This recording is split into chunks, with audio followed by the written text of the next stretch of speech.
हमारे भारत में परिस्थितियां ऐसी नहीं हैं कि बहुत कम समय में इस युद्ध को जीता जा सके। बहुत जल्दी फोर्सेस को हटाना जो है वो शायद ठीक नहीं होगा। जो इच्छा शक्ति है सरकारों की इस समय स्ट्रांग है। राज्य शासन और केंद्र शासन दोनों ने मिलकर तय किया है कि अभी नक्सलवाद को खत्म करें। ये उनको समझ आ गया है कि आज की स्थिति में वो जीत नहीं सकती।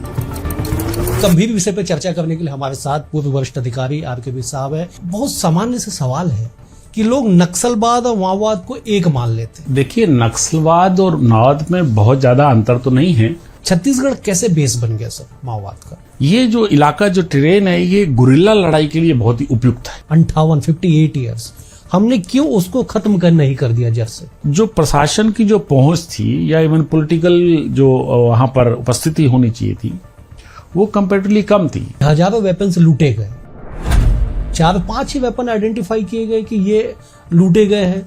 बाकी जो हजारों की संख्या में वेपन लूटे गए वो गए कहाँ? नहीं, मुझे लगता है कि अभी पिछले सालों से आप देखेंगे तो बहुत से ऑटोमेटिक वेपन जो हैं सीज किए गए हैं। 31 मार्च 2026 डेडलाइन तय किया गया कि माओवाद खत्म।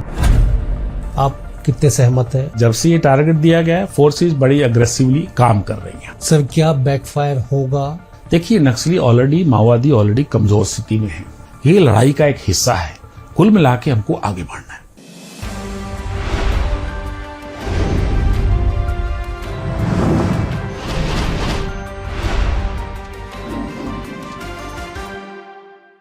नमस्कार, हमारे खास कार्यक्रम में आप सभी का स्वागत है।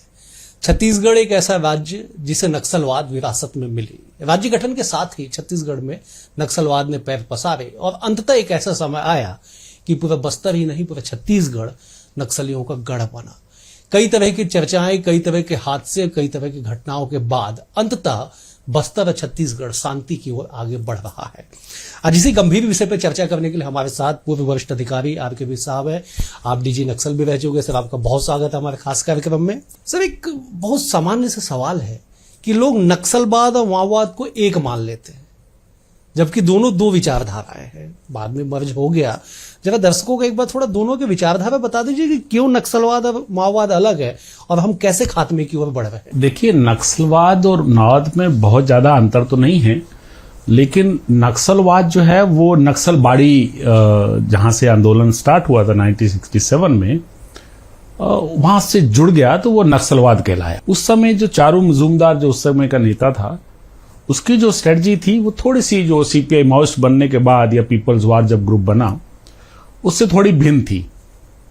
क्योंकि आपने मुद्दा उठाया है तो मैं इसको क्लियर कर देता हूं। नक्सलवाद में उस समय जब चारू मजूमदार था तो उसका ये मानना था कि हम शहरों पे अटैक करके पहले और जो दुश्मन वर्ग है जमींदार उनको एलिमिनेट करके एनिहिलेट करके खत्म करके बहुत कम समय में विजय प्राप्त कर सकते हैं, ऐसा उसका मानना था। लेकिन उसने स्वयं देखा कि उसके रहते हुए ही 72 में उसकी डेथ हो गई थी कि उसके रहते हुए भी बहुत जल्दी सरकार ने फोर्सेस की सहायता से इस आंदोलन को दबा दिया। पुलिसकर्मी मारे गए, कहीं ट्रैफिक वाले पुलिसकर्मी मारे गए, जो अपने घरेलू कामों के लिए जा रहे थे उन पे अटैक हुए, नुकसान हुआ। लेकिन सरकार ने बहुत जल्दी केंद्र सरकार की फोर्सेस और राज्य सरकार की फोर्सेस ने मिलकर उस पर नियंत्रण पा लिया। चारू मजूमदार की डेथ हो गई। उसी दौरान एक कमेटी भी बनी जो भी कोऑर्डिनेशन करने के लिए, क्योंकि उस समय तक इवन इनिशियली जब ये 1967 में नक्सलबाड़ी से आंदोलन प्रारंभ हुआ था तब तक CPI-ML मार्क्सिस्ट लेनिनिज्म वो पार्टी भी नहीं बनी थी, वो 69 में बनी। उनको लगा कि CPI-M के अंदर जो रिवोल्यूशनरी ग्रुप है उनकी सोच जो CPI-M और CPI की जो सोच है उससे अलग है। उन्होंने संशोधनकारी माना, क्योंकि वो सरकार में सम्मिलित होकर एक संसदीय रास्ता अपनाया था और चारू मजूमदार की जो सोच थी वो संसदीय मार्ग ना अपनाकर संघर्ष के माध्यम से वो राज सत्ता को प्राप्त करना चाहते थे। तो बहुत जल्दी उनका आंदोलन दबा दिया गया। उसके बाद जो कोऑर्डिनेशन कमेटी बनी उनका जो घोषणा पत्र बाद में आया 67 में 68 में, इससे पहले कि वो पार्टी CPI-ML बनती, उनको लगा कि कुछ त्रुटियां हुई हैं इसके अंदर, कि ये युद्ध जो दीर्घकालीन होना चाहिए था, प्रोट्रैक्टेड वॉर को बोलते हैं। बहुत कम समय में हमारे भारत में परिस्थितियां ऐसी नहीं हैं कि बहुत कम समय में इस युद्ध को जीता जा सके। दूसरा उनको लगा कि ये शहरों पे जो अटैक करने वाला था वो पद्धति भी गलत थी, वो भी जो टैक्टिक्स अपनाई वो ठीक नहीं थी। अर्थात हमारा जो देश है वो कृषि प्रधान देश है, और कृषि प्रधान वाले जो दूर दराज वाले इलाके हैं वहां गरीबी है, पिछड़ा वर्ग है, ये युद्ध वहां से केंद्र मान के धीरे धीरे शहरों पे आक्रमण करने की बात सोची जानी चाहिए। तीसरी त्रुटि जो थी वो ये, हालांकि इसका एनालिसिस बाद में 74 में ज्यादा हुआ, आंध्र प्रदेश स्टेट कमेटी ने किया, लेकिन ये भी था कि शहरों पर अटैक करने वाला और पार्टी जो थी, पार्टी पे ज्यादा ध्यान नहीं दिया गया कि पार्टी किस प्रकार की होनी चाहिए। लड़ाई ओपन में हो रही थी, और एनिहिलेशन वाली जो बात थी वो माना गया कि जहां जरूरी होगा केवल वही एनिहिलेट किया जाए, सारे वर्ग को एनिहिलेट खत्म करना जरूरी नहीं। छत्तीसगढ़ कैसे बेस बन गया सर माओवाद का? देखिए, मैंने आपको बताया कि 1980 में पीपल्स वॉर का जब गठन हुआ अप्रैल में, तो उसके 1-2 महीने के बाद ही जून जुलाई में यहां पर दलम भेजे गए थे। मुख्य लड़ाई उस समय तेलंगाना में लड़ी जानी थी, और इसको इसका रियर सेक्टर बनाना था, लेकिन इसको धीरे धीरे इसको गुरिल्ला वार जोन में कन्वर्ट करते गए, और इसको आधार क्षेत्र में कन्वर्ट करने का, क्योंकि वहां पर तब तक जो आंध्र प्रदेश की सरकार है, वहां की पुलिस फोर्सेस है, उन्होंने वहां पर कार्रवाई करना शुरू की, और धीरे धीरे वहां पर डाउन हो गया माओइज्म की जो गतिविधियां थी, नक्सलिज्म की गतिविधि कही वो कम हो गई। तो यहाँ का इलाका क्योंकि पिछड़ा हुआ था, यहाँ के एरिया को सिलेक्ट करने के मुख्य रूप से इनके 2 कारण थे। एक तो जो ये इलाका है, देखिए अगर आप देखेंगे ये वनों से आच्छादित है, और दूसरा हिल्स है। ये जो इलाका, जो टेरेन है, ये गुरिल्ला लड़ाई के लिए बहुत ही उपयुक्त है। छिप के वार करना, क्योंकि कमजोर है, उनको मालूम है कि जो एनिमी सो कॉल्ड जो स्टेट है वो उनकी अपेक्षा काफी स्ट्रांग है, तो छिप के वार करना है तो आपको ऐसा इलाका चुनना पड़ेगा जहां पे आप कम फोर्स में भी, कम लोगों के साथ भी आप सक्सेसफुल हो सके। तो बस्तर का पूरा इलाका, गढ़चिरौली का साउथ का इलाका, इवन जो उड़ीसा का लगा हुआ इलाका, ये सारा इलाका एक सा है जो बॉर्डर का है, तो इसमें वन काफी है, तो ये गुरिल्ला लड़ाई के लिए बहुत उपयोगी था। दूसरा जो फैक्टर था वो ये था कि पिछड़ा हुआ इलाका है, यहां पर जो आर्थिक स्थिति थी ट्राइबल्स की वो अच्छी नहीं है, तो जो सोशियो इकोनॉमिक जो फैक्टर्स थे उनको जैसे चाहिए थे, क्योंकि जब इलाका ऐसा रहेगा जब शासन प्रशासन की उपस्थिति कम रहेगी तो आप उन लोगों को इन्फ्लुएंस बहुत जल्दी कर सकते हैं। तो जो मास ऑर्गेनाइजेशन जो 80s में उन्होंने बनाना शुरू किया, जो गलती उन्होंने मजूमदार के समय में हुई थी वो यहाँ इन्होंने नहीं दोहराई। इसमें मास ऑर्गेनाइजेशन लोगों को जोड़ने के लिए DAKMS बना, दंडकारण्य किसान मजदूर संघ बनाया, महिलाओं को उनमें जोड़ने के लिए KMS क्रांतिकारी आदिवासी महिला बनाई, और दोनों को आकर्षित करने के लिए डांस करना, गाने गाना, तो चेतना नाट्य मंडल बनाया। तो ये 3 मास ऑर्गेनाइजेशन थी जिसके माध्यम से लोगों की भर्ती धीरे धीरे बढ़ने लगी, आदिवासी लोग उसमें ज्वाइन करने लगे। जंगल जमीन ऐसा बात करके लोगों को अपनी ओर आकर्षित करने लगे, और शासन के खिलाफ जो कुछ हो सकता था, चाहे वो फॉरेस्ट विभाग की कुछ जातियां, उन्होंने उसको सामने लाई।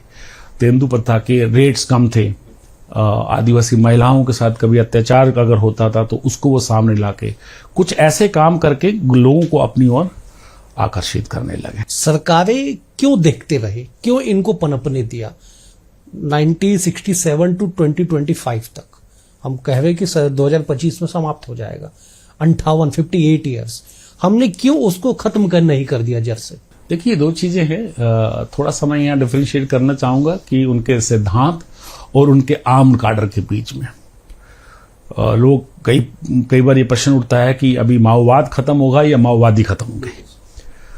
तो पुलिस का जहां तक, जो सुरक्षा बल है उनका जहां तक काम है, उनके ऊपर कोई आक्रमण करता है, कोई वेपन्स कैरी किया है तो उनके खिलाफ कार्रवाई करना, तो आर्म काडर के खिलाफ कार्रवाई सुरक्षा बल करते हैं।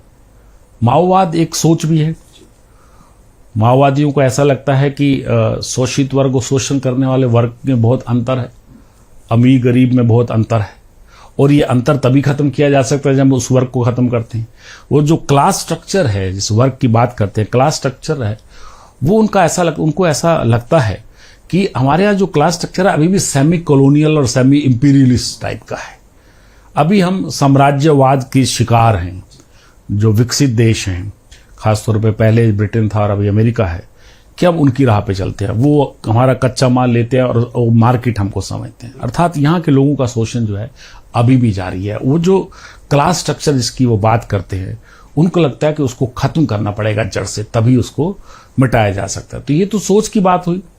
ये सोच भी धीरे धीरे जब अंतर कम होता जाएगा, सरकार की स्कीम्स लागू होने पे, अमीरी गरीबी में या अंदर के पिछड़े हुए इलाकों में जब विकास होगा, तो ये अंतर कम होता जाएगा। उससे विचारधारा अपने आप खत्म होने लगेगी, क्योंकि विचारधारा है तो इसको आप एकदम से किसी कार्रवाई से खत्म नहीं कर सकते। ये तो एक सोच है। जहां तक माओवादियों की बात है, जब शुरू में 80s में, आप 60 की बात करें, मैंने बताया कि जब 67 में प्रारंभ हुआ, हालांकि उससे थोड़ा साल पहले भी शुरू हो गए थे किसानों के आंदोलन, लेकिन 67 में जब ये आंदोलन बड़ा रूप ले लिया तो फिर 2-3 साल के अंदर ही 70s तक ही कंट्रोल कर लिया था। 72 में मजूमदार मारा गया था और उसके बाद फिर 77 के बाद फिर से संगठित होने लगे लोग।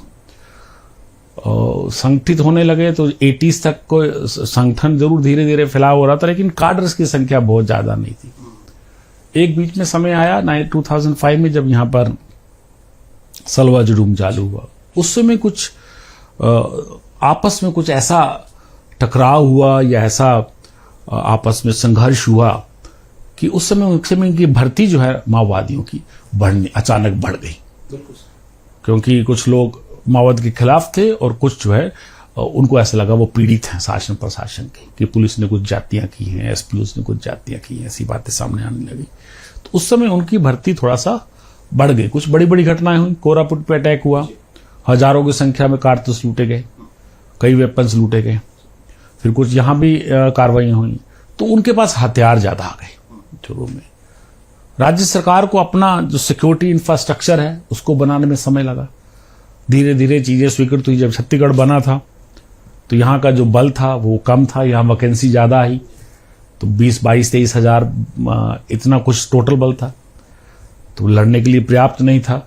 आप बस्तर देखेंगे तो एक जिला हुआ करता है एक समय में, दंतेवाड़ा को पुलिस जिला बनाया, आज वहां 7 जिले हैं। तो एडमिनिस्ट्रेशन की जो रीच थी दूर तक बहुत कम थी, तो वहां पुलिस की जो पदस्थापना है, जो थाने थे वो बहुत कम थे। थोड़ा सा अटैक करके लूट लाना जहां बहुत मुश्किल नहीं था। तो जो प्रशासन की जो पहुंच थी या इवन पॉलिटिकल जो वहां पर उपस्थिति होनी चाहिए थी वो कंपैरेटिवली कम थी। यही मौका उनको मिला वहां आगे बढ़ने का। अभी जो एंटी नक्सल ऑपरेशन चल रहा है सर, अभी हमने देखा कवेगुटा में 31 दिन तक अभियान चला, 31 नक्सली मारे गए 21 दिन तक। अभी के एंटी नक्सल ऑपरेशन में और आज से 5 साल पहले के एंटी नक्सल ऑपरेशन में क्या डिफरेंस है दोनों में? अगर आज की बात करेंगे तो मैं सबसे पहले ऊपर फैक्टर को रखता हूं पॉलिटिकल विल। जो इच्छा शक्ति है सरकारों की इस समय स्ट्रांग है। राज्य शासन और केंद्र शासन दोनों ने मिलकर तय किया है कि अभी नक्सलवाद को खत्म करेंगे। तो एक ये पहला कारण है। जब ऐसा कारण रहता है कि देखिए आज की स्थिति में जो केंद्र सरकार की जो बटालियंस हैं वो करीब 50 से ज्यादा हैं। ये धीरे धीरे बढ़ी हैं। 3 थी 2003 में और धीरे धीरे करते हुए ये बटालियन बढ़ी। छत्तीसगढ़ बना था, छत्तीसगढ़ की अपनी जो आम बटालियन थी 7 थी, 7 थी, धीरे धीरे आज 22 हो गई हैं। तो इन सब चीजों में बहुत समय लगता है। जब फोर्सेज आती है उनका जो डिप्लॉयमेंट किया जाता है कि अगर वो इलाके जहां माओवादियों ने पहले अपने इन्फ्लुएंस से ग्रामीणों को अपनी तरफ कर लिया था, या जहां उनका विचरण बड़ा फ्लेक्सिबल, बड़ा आराम से जहां घूम लेते थे, आज आगे बढ़ते बढ़ते हमारी उपस्थिति वहां तक दर्ज हो चुकी है। धीरे धीरे फोर्सेज बढ़ी, धीरे धीरे पुलिस फोर्सेज आगे बढ़ी, कई सड़क बनी, कई टावर्स लगे, आगे कम्युनिकेशन बेहतर हुआ, इंटेलिजेंस धीरे धीरे बेहतर हुआ। तो आगे बढ़ने से जो फोर्सेस को पहले लंबा रास्ता तय करना पड़ता था वो कम हो गया। अगर मेरी फोर्सेस आगे डिप्लॉयड है और मुझे और आगे ऑपरेशन करना है तो मुझे कम डिस्टेंस ट्रेवल करना है और मेरे पीछे वल्नरेबिलिटी जो अटैक होने की वो कम हो जाती है, मैं सेफ हो जाता हूं, राइट। तो वो ये जो कारण है दूसरा कि हमारा धीरे धीरे समय के साथ आगे बढ़ना, नई नई पोस्ट लगाना और जो कार्रवाई का जो दायरा है, जो क्षेत्र है, वो धीरे धीरे सीमित हो जाना। माओवादियों की जो मूवमेंट है, जो पहले बटालियन सुकमा, बीजापुर नीचे अटैक करने के अलावा और इलाकों में भी पहुंच जाती थी, यहां तक कि कोरापुट की इसकी मैं बात कर रहा हूं, उसमें यहां दंडकारण्य के फोर्सेस भी गए थे, उड़ीसा में अटैक करके वापस लौटे थे और रास्ते में कहीं पर फंसे नहीं वो। आज वो स्थिति नहीं। आज अगर सुकमा में इतनी दूर तक पोस्ट लग चुकी हैं कि बटालियंस को एक तरफ होना पड़ा। आज बीजापुर में आगे इतनी पोस्ट पहुंचे कि वहां से भी आप करेगुट्टा की बात कर रहे हैं, वहां तक पहुंचा, उनको छिपने की जगह ढूंढनी पड़ रही है। अबूझमाड़ में एक समय था मैं खुद जब आईजी था वहां पर 2006-7-8 में, नारायणपुर से 10-15 किलोमीटर पर कुरुसनार एक पोस्ट हुआ करती थी, उसके आगे पहुंच नहीं, वो पोस्ट भी 2006 में लगी थी। कुकड़ा झोड़ था वहां से 8-10 किलोमीटर पर, वहां पर था। उसके अलावा नारायणपुर से ओरछा पर डिप्लॉयमेंट के अलावा और कहीं उपस्थिति नहीं थी।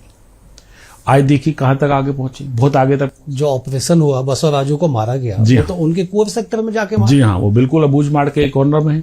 तो ये जो धीरे धीरे बढ़ने का जो होता है वो धीरे धीरे बढ़ती है फोर्स। अंदर का इलाका स्पार्सली पॉपुलेटेड है, आपको वहां लोग नहीं मिलते हैं, केवल जंगल ही दिखना है। तो जो पोस्ट वहां पे लगी है उसका केवल यही काम है, वो किसी से बहुत ज्यादा इधर उधर बातचीत नहीं कर सकता है। तो ये दूसरा कारण है कि फोर्सेस के आने से हम आगे बढ़े हैं, और ये समय के साथ धीरे धीरे उस एरिया को रिस्ट्रिक्ट किया, उनके मूवमेंट को। तीसरा कारण जो मुझे लगता है वो है तकनीक का उपयोग। जैसे मैंने बताया आपको, जो कम्युनिकेशन था पहले एनालॉग सिस्टम होता है, वायरलेस पे बात करते, कभी कभी लीक भी हो जाती थी। माओवादियों के पास भी ऐसे सेट थे, लूटे गए थे कई सेट। जी हाँ, हमने उसको धीरे धीरे डिजिटाइज किया। डिजिटाइज करने वाला डिजिटल सेट हमने खरीदे। तो डिजिटल सेट की एक खूबी रहती है, उसकी दो खूबियां बहुत इंपॉर्टेंट है। एक तो जब वो बातचीत अगर कोई सुनता भी है तो वो समझ सकता है, वो कोडेड होती है, एनक्रिप्टेड होती है। दूसरा है कि हमारा वायरलेस सेट अगर लूट भी लिया जाता है तो उसको रिमोटली हम किल कर सकते हैं, उसको हम मतलब काम करने लायक न रहे ऐसा कर सकते हैं, रिमोटली कर सकते हैं एक पर्टिकुलर डिस्टेंस के अंदर। तो ये फायदा हुआ टेक्नोलॉजी का यूज करने से। ये भी इनपुट है सर आपके पास बेहतर होगा कि कुछ नक्सलियों को जो आइडेंटिफाई किया गया, उनको लोकेट किया गया, वो भी उनके मोबाइल टावर से किया गया, कनेक्टिविटी के कारण। नहीं, देखिए उनके मोबाइल टावर नहीं होते हैं, मोबाइल टावर्स तो सब सरकार के हैं। हाँ, मतलब उनके लोकेशन क्या लोकेशन देखिए, अब ये ऑपरेशंस के अंदर की बात हमने करनी नहीं चाहिए, किस प्रकार से इंटेलिजेंस कलेक्ट किया, लेकिन तकनीक का बेहतर उपयोग किया, ये हम कर सकते हैं। क्योंकि मूवमेंट्स का पता रहता है कहाँ कर रहे हैं, तो उसको जीरो इन करना, कहाँ जाना है कहाँ नहीं जाना, वो धीरे धीरे समय के साथ बेहतर होता गया।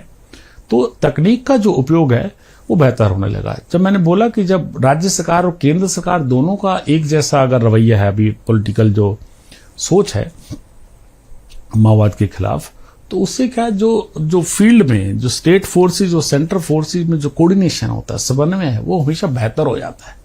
नई पोस्ट बहुत जल्दी लगती है, मिलजुल के ऑपरेशन जो करने जल्दी करते हैं। करेगुट्टा में फोर्सेस, मिलीजुली फोर्सेस बहुत ज्यादा थी। एक महत्वपूर्ण और कारण जो ऐड करना चाहूंगा मैं, जो अभी हालांकि वो 8-10 साल उस बात को भी हो गए, वो है डीआरजी का बनना। जी, बिल्कुल। एक समय था शुरू में पुलिस अधीक्षक के हाथ में बल कम हुआ करता था ऑपरेशन, इंडिपेंडेंट ऑपरेशन करने के लिए। थानों से और डीआरपी लाइन से बलों को इकट्ठा करके ऑपरेशन लॉन्च किया करते थे। हमने राज्य सरकार से अनुरोध किया कि पुलिस अधीक्षक में हाथ में कुछ बल होना चाहिए, तो वो बल जो है वो डीआरजी के रूप में हमने सैंक्शन कराया। आई रिमेम्बर वो 2015 में पहली बार सैंक्शन हुआ, सुकमा, बीजापुर और दंतेवाड़ा के जिलों में 200 ईच। तो धीरे धीरे बाकी जिलों में भी हुआ, राजनांदगांव का मुंगेली तक भी हुआ, क्योंकि यहां तक फिलहाल नक्सलियों ने किया था। तो धीरे धीरे ये डीआरजी का जो इवोल्व हुई डीआरजी, वो समय के साथ हुई है। अभी पिछली सरकार ने आपने देखा होगा बस्तर फाइटर का बल सैंक्शन किया, तो बस्तर फाइटर भी वही, नाम दूसरा है क्योंकि वो भी अंदरूनी इलाकों से भर्ती किए हुए लड़के हैं। ये जो लोकल लड़के हैं, हमारे जवान हैं, जो ट्राइबल एरिया के हैं, उनमें 2-3 उनके लेने से कुछ फायदा है। एक तो एडमिनिस्ट्रेटिव फायदा बहुत है, वो भर्ती होते ये नहीं बोलेंगे मुझे रायपुर बिलासपुर में ट्रांसफर कर वो वहीं के जवान है, सुकमा बीजापुर के, वो वहीं रहना चाहते हैं, उनके परिवार वहीं पर हैं, वो इस इलाके को बहुत अच्छे से जानते हैं, उन्होंने वो रास्ते देखे हुए हैं, उनके कुछ रिश्तेदार नक्सलियों के साथ भी हैं, उनको मालूम है कौन सा रास्ता लेना है, कौन छिपने की जगह है। तो वो टेरेन जो है, टोपोग्राफी को जानते हैं और नक्सलियों के वो रास्ते वो सब जानते हैं। सर आपने एक अच्छी बात कही कि मतलब जो फैक्ट है कि हजारों वेपन्स लूटे गए। अभी भी जो बसवराजू जिसने मारा गया उसमें जो वेपन रिकवर किए गए, 4-5 ही वेपन आइडेंटिफाई किए गए कि ये लूटे गए हैं। बाकी जो हजारों की संख्या में वेपन लूटे गए वो गए कहाँ? नहीं, मुझे लगता है कि अभी पिछले सालों से आप देखेंगे तो बहुत से ऑटोमेटिक वेपन जो है सीज किए गए हैं, LMG तक सीज की गई हैं। पहले जो बड़ी घटनाओं में जो लूटे गए थे उसमें से काफी रिकवर भी हो सके। अब ये संख्या तो हमारे अभी के अधिकारी इसको ज्यादा अच्छे से बता पाएंगे, लेकिन काफी वेपन जो लूटे गए थे वो सीज किए गए हैं। कुछ अभी और भी है उनके पास, ऐसा नहीं है। समय के साथ माओवादियों ने भी कुछ वेपन बनाए हैं। अच्छा, उन्होंने कुछ BGL भी बनाए हैं, कुछ मिसाइल छोड़ते हैं, कभी कभी वो 30-40%, पहले 15-20% फूटते थे, अभी ज्यादा होने लगे हैं। बीच में। माओवादियों ने कुछ तोप टाइप की चीज भी बनाई है, दीवार को गिराने की कई जगह उपयोग किया है इन्होंने। और सबसे बड़ा जो उनका वेपन है वो है उनका आईडीज है।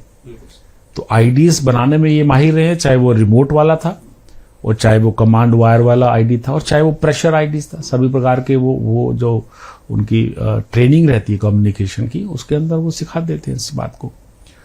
तो ये सब वेपन्स उनके पास हैं। और जो 12 बार के बराबर एक वेपन रहता है, वेपन भी वो लोकली बना लेते हैं पाइप के माध्यम से। अभी उनकी जो टेक्निकल डिपार्टमेंट की सो कॉल्ड उनकी जो फैक्ट्री थी, वो करेगुट्टा में भी, बूझमाड़ में, कई जगहों पर ऐसी दबिशी दी गई है जहां से काफी मटेरियल ऐसा, क्योंकि इनिशियली वो पाइप ही होती है, उसी से बनाते हैं। हथगोले कुछ वो लोकल बनाए हैं। तो ये धीरे धीरे एक्सपोज हो रहे हैं। उनका जो भी उन्होंने जो तकनीक अपनी उपजी थी उस पर नियंत्रण हो रहा है। बनाने का काम उनका अभी रुक गया है। तो हथियार कुछ अभी भी उनके पास अवश्य है, ज्यादा लूटे वाले हैं, और कुछ नीचे स्तर के नीचे कार्डर्स को देने के लिए कुछ उनके लोकल स्थानीय रूप से विकसित भी उनके पास है। सर, एक सवाल ये है कि जंगलों में फोर्स तो लड़ रही है, डीआरजी से लेकर तमाम फोर्स लड़ रही है। अर्बन नक्सली का जिक्र बार बार होता है। आप तो खुद डीजी रह चुके हैं, आप लोगों के पास भी इनपुट इंटेलिजेंस सारी चीजें होती है। उनसे कैसे लड़ा जाएगा? अर्बन नक्सलिज्म में मुझे लगता है थोड़ा पब्लिक में कंफ्यूजन ज्यादा है कि कोई अगर उनके सिद्धांतों की बात करता है तो उसको हम कई बार अर्बन नक्सली मान लेते हैं। मेरी भाषा में नक्सल वो है, नक्सल शहरी जो नेटवर्क है माओवादियों का, वो बकायदा उनके अपने डॉक्यूमेंट हैं। वो जो डॉक्यूमेंट है वो ये कहते हैं कि वहां पर उनकी उपस्थिति होना जरूरी है। आज 35 से 40% अगर लोग शहरों में बसते हैं तो माओवादी ये कहते हैं कि उनको नेग्लेक्ट वो भी नहीं कर सकते। कल को अगर उनको राज सत्ता का वो सपना देख रहे हैं तो शहरों को नेग्लेक्ट नहीं कर सकते। उनको मालूम है कि जो उनके सीनियर कार्डर्स को या आवश्यकता पड़ने में जो मेडिकल फैसिलिटी मिलेगी वो शहरों में मिलेगी। उनको कारतूस की कमी होगी तो कारतूस की सप्लाई और दूसरे चीजों की मटेरियल की सप्लाई कहां से होगी? वो शहरों से होगी। उनको पैसे का एक शहर से दूसरे शहरों में आदान प्रदान, ट्रांसपोर्टेशन करना, वो होना है तो वो शहरों के माध्यम से होना है। तो वो शहरों को बिल्कुल भी नेग्लेक्ट नहीं करना चाहते। और कुछ कार्डर्स आपने देखा होगा कई ऑपरेशन में, यहां तक कि हैदराबाद के पढ़े लिखे लड़के वहां मारे गए ऑपरेशन के अंदर, जो यंग एज में कॉलेज से आकर ज्वाइन किए। तो शहरों में कुछ दो चीजें हो सकती हैं। एक तो उनके कार्डर हों जो उनकी पार्टी का हिस्सा है, मैं उनको मानता हूं कि जो उनकी पार्टी का हिस्सा बनके उनके लिए काम कर रहे हैं, उस लड़ाई को आगे बढ़ाना चाहते हैं। दूसरा है उनके सिद्धांतों को मानना। देखिए उसके अंदर भी कानून है हमारे यहाँ पर, हमारे में यूएपीए एक्ट है, स्टेट्स के भी कई एक्ट हैं। तो जो उसके दायरे में आते हैं उसके खिलाफ पुलिस कार्रवाई कर सकती है। लेकिन केवल उनके सिद्धांतों के साथ कौन से सिद्धांत का, उसको सिद्धांत को समझना भी एक बहुत जरूरी है कि वो नक्सली माओवादी आज की तारीख में चाहते क्या है। वो राज सत्ता का उसके ऊपर कब्जा करना चाहते हैं आर्म स्ट्रगल के माध्यम से। तो वो किस बात से सहमत हैं? वो बाद में चाहते हैं कि सोशलिज्म आए, कम्युनिज्म स्थापित हो, उनका अल्टीमेट एम उस प्रकार का है। तो लोगों की कहां सहानुभूति है? माओवादी जनता सरकार का नाम लेकर वो सोचते हैं कि जनता के लिए काम कर रहे हैं। जन संगठन बना के सोचते हैं कि जन संगठन जन के लिए काम कर रहे हैं। तो बाहरी लोगों को कई बार इस बात का पता नहीं रहता है कि इनकी चाहे वो जनता सरकार हो या जन संगठन हो, वो सारी चीजें जो बनाते हैं वो केवल युद्ध के लिए बनाते हैं। अगर उन्होंने कुछ काम किया वो इसलिए नहीं किया कि उनका आदिवासियों का लिविंग स्टैंडर्ड बेहतर हो। वो बहुत अच्छे से जानते हैं कि आर्थिकवाद की तरफ नहीं जाना है, अर्थात लोगों का स्टैंडर्ड अच्छा नहीं करना, उतना काम करना है जितना वो हमारे साथ जुड़ सके, हमारे ऊपर वो निर्भर रहें कि कुछ करेंगे हमारे लिए। और इस बात को बोलते हैं कि अंदरूनी इलाके में सरकार नहीं पहुंची है, हम देखिए आपके लिए, हमने आपके लिए तालाब खोदा है, हमने आपके लिए बगीचा बनाया है, इतनी बात करेंगे। अगर उस इलाके से उनके साथ लोग नहीं जुड़ते तो उस इलाके में काम करना बंद कर देते हैं वो। सर आखिरी दो सवाल और ले लेता हूं। 31 मार्च 2026 डेडलाइन तय किया गया कि माओवाद खत्म। आप कितने सहमत हैं? आप डीजी रह चुके हैं। देखिए मेरा ऐसा मानना है, एक तो पहली बात ये कि जब से ये टारगेट दिया गया है फोर्सेस बड़ी अग्रेसिवली काम कर रही हैं। तो फोर्सेज हमारी उस दिशा में काम कर रही हैं। इसमें हमको ये नहीं भूलना चाहिए कि ये लड़ाई अल्टीमेटली गुरिल्ला लड़ाई के खिलाफ हम लड़ रहे हैं। अगर वो लड़ना छोड़ देते, पीछे हट जाते हैं, तो आप किससे लड़ेंगे? मैं आपको पिछले साल का बताता हूं। अगस्त 2024 में उनके पॉलिट ब्यूरो ने कहा कि हम अस्थायी रूप से पीछे हट रहे हैं। उन्होंने एक चीज जोड़ी साथ में कि हम सामान्यतः हम नहीं चाहते हैं कि हमारे लोग घिरे और ज्यादा संख्या में मरे। पुलिस उनको सुरक्षा बल एनसर्कल ना कर पाए, घेराबंदी करके सबको खत्म ना कर पाए। कुछ बड़ी घटनाएं उनके साथ हुई, घटनाएं में पुलिस की कार्रवाई जो हुई, नुकसान उनको बड़ा हुआ, तो उन्होंने ये निर्णय लिया और उनको लगा कि अभी वो जीत नहीं पा रहे हैं, तो अस्थायी रूप से पीछे। लेकिन उन्होंने ये भी कहा कि जहां पुलिस कमजोर होगी, चाहे वो वापसी के दौरान या अदरवाइज, वहां पे आक्रमण करेंगे जहां हमको जीतने की संभावना होगी। आपको याद होगा पिछली बार एक आईडी विस्फोट हुआ था बीजापुर में, हमारे 9 सुरक्षाकर्मी मारे गए, इस लड़ाई के दौरान मारे गए थे। तो गुरिल्ला लड़ाई इस प्रकार की है ये लड़ाई। दूसरा मेरे को लगता है कि रिसोर्सेज, जब हमने टारगेट तय किया तो हमने और अतिरिक्त, क्या सरकार को ऐसा लगा या हमारे पुलिस प्रशासन को कि जितने रिसोर्सेज हैं उससे हम ये टारगेट अचीव कर सकते हैं या और रिसोर्स की जरूरत है? तो ये हमारे तो अधिकारी बता सकते हैं अभी कि अभी पूरा एरिया कवर करने के लिए क्या उनके पास पर्याप्त बल है या क्या इन ऑपरेशन से हम पूरा एरिया बार बार कवर कर सकते हैं। ये तो आंतरिक समीक्षा की बात है।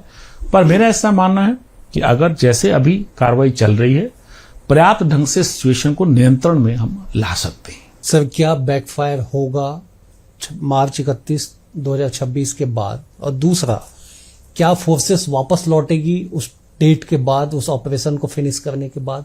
देखिए, दोनों हाइपोथेटिकल क्वेश्चन है ये। पहला कि क्या इस प्रकार से कुछ बैकफायर करेगा। देखिए, नक्सली ऑलरेडी, माओवादी ऑलरेडी कमजोर स्थिति में है। आपने देखा होगा कि बार बार वो पीस वार्ता की बात कर रहे हैं, शांति वार्ता की बात कर रहे हैं। ये उनको समझ आ गया है कि आज की स्थिति में वो जीत नहीं सकती। और उनका सबसे बड़ा लीडर अभी हाल ही में मारा गया, जो अपने साथ अतिरिक्त सुरक्षा लेके चलता था। तो ये उनके निर्णय के ऊपर है। उनके पास ऑप्शन है कि वो कुछ समय के लिए पीछे हट जाए, हार मान लें। अगर वो हार मान के यूनिलेटरली एक तरफा पीछे हट जाते हैं तो सरकार अपने आप जीत गई, बिना लड़ाई और लड़े अतिरिक्त लड़ाई जीत सकती है। वो सिचुएशन में लगभग पहुंच चुके हैं। दूसरा है कि माओवादी अभी नेता तो अपना दूसरा चुनेंगे किसी न किसी को, और कुछ समय तक और लड़ाई लड़के अपना नुकसान झेलें। मैंने पहले बताया कि गुरिल्ला लड़ाई है, इसमें टेक्टिकल एरर्स नहीं बोलूंगा, लेकिन प्रोफेशनल हजार्ड्स में बोलता हूं कई बार। देखिए, आज भी आईडी को खोजने की जो 25 साल पहले जो हमारे पास तकनीक थी, आज भी वही है। तकनीक में कोई बदलाव नहीं हुआ। तो किसका पैर आ जाए या गाड़ी उससे निकल जाए, ये इंच बाई इंच चेक करके अब आगे नहीं बढ़ सकते। ये प्रोफेशनल हजार्ड्स हैं। तो हालांकि इससे बचना होगा, सिचुएशन पहले से बेटर है। अभी बहुत सारे 400 से ज्यादा आईडीज करेगुट्टा में निकाले गए। तो इसका मतलब डिटेक्ट करने का और उसको डिफ्यूज करने का जो है, पुलिस कर्मी, हमारे सुरक्षा कर्मी बेहतर काम पहले से कर रहे हैं। अगर कोई ये घटना मार्च 2026 के बाद हो भी जाती है, तो हाइपोथेटिकल है ये, तो ये मैं बैक फायर करना नहीं कहूंगा। ये गुरिल्ला लड़ाई मैंने आपको पहले कहा। उसका ये मतलब नहीं है कि वो जीत जाएंगे, या हमने अगर मार्च की लाइन तय की है उसके बाद कोई घटना घटती है तो हमारी गलती कहलाई जाएगी। ये लड़ाई का एक हिस्सा है। कुल मिला के हमको आगे बढ़ना है इस सिचुएशन में। दूसरा पॉइंट आपने बोला कि फोर्स लौट जाएगी क्या? देखिए, ये तो अब सरकार के ऊपर है। 2 तरीके हैं इस लड़ाई को आगे करने का। जिन इलाकों में आज पुलिस फोर्सेस बैठी हैं, वो फोर्सेस जहां बैठी हैं वहां पर उस इलाके का विकास किस गति से होता है, वहां की जो लोगों की आवश्यकताएं हैं, वो ऐसी बातें जो लोगों ने उनको अल्योर किया, अपनी ओर आकर्षित किया कि देखिए सरकार ने ये नहीं किया आपके लिए, ये नहीं किया, पानी की सुविधा नहीं है, पढ़ाई नहीं है, या डॉक्टर नहीं है। तेंदुपत्ता का रेट तो सरकार ने काफी बढ़ाया है अभी। तो जो सोशो इकोनॉमिक फैक्टर्स थे जिनका सहारा लेके वो लड़ाई लड़ रहे थे, अगर सरकार उनको कुछ हद तक दूर कर देती है तो लोगों का उनके साथ जुड़ाव था वो कम हो जाएगा। तो अल्टीमेटली अगर जो बेस है, जो मास बेस है, वो कमजोर हो जाता धीरे धीरे, तो फोर्सेज एक समय में वापस भी हो सकती हैं अगर हम ठीक तरीके से काम सभी कर रहे हैं। लेकिन मुझे लगता है बहुत जल्दी फोर्सेज को हटाना जो है वो शायद ठीक नहीं होगा। तो कुछ समय तक, जब तक विकास गति नहीं पकड़ लेता आगे तक और लोगों का जुड़ाव जो है वो समझ नहीं जाते कि हाँ हम गलत रास्ते पे थे, बहुत लोग सरेंडर कर रहे हैं, सरेंडर कर रहे हैं, संख्या बढ़ रही है। तो ये थोड़ा पेचीदा मामला है। सरकारें उस चीज को कैसे व्यू करती हैं, राज्य सरकारें अपने संसाधनों को कैसे बढ़ाती हैं। कुछ जगह हो सकता है कि राज्य सरकार को अपने संसाधन बढ़े, पुलिस फोर्सेज को बढ़ाना पड़े। केंद्र अगर मान लीजिए कुछ वापस भी करना चाहती है तो राज्य सरकारों को स्थायी व्यवस्था करनी होगी। तो ये थोड़ा क्वेश्चन ऐसा है कि डिपेंड करता है सिचुएशन, जमीनी लेवल पर स्कीम्स को कैसे इंप्लीमेंट किया जाता है, जो बलों का जो डोमिनेशन है इस इलाके में वो कैसे किया जाता है। तो ये प्रश्न इस पर। बेहद शुक्रिया सर समय देने के लिए। अगले अंक में एक और शख्सियत के साथ होगी मुलाकात, तब तक के लिए नमस्कार।